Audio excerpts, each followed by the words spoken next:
Maswerteng gabi po mga ka-STL. Narito na po ang resulta ng STL Muntinlupa para sa araw na to, 3rd draw, January 22, 2025.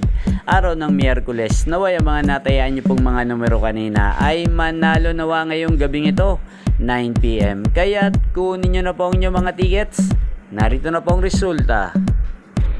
Ang mga numerong nanalo sa STL Muntinlupa ngayong gabing ito, January 22, 2025, 9 PM. Third draw result, 23 at 22 in exact order.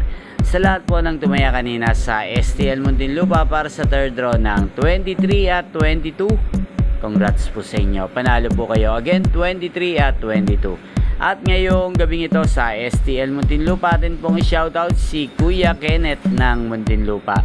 Shoutout po sa iyo Kuya Kenneth na laging nanonood sa channel na to. Naway nasa mabuti ka pong kalagayan. Gayon din sa lahat po ng mga taga Muntinlupa dyan. Shoutout po sa inyong lahat. Inyo pong napanood ang resulta ng STL Muntinlupa sa channel na to, Roderick Hernandez TV. Maraming salamat po sa patuloy niyo pong panonood at pagsuporta sa aking channel. Huwag pong kalimutang mag-subscribe. Thank you for watching. Magkita-kita pong muli tayo bukas ng 11 AM.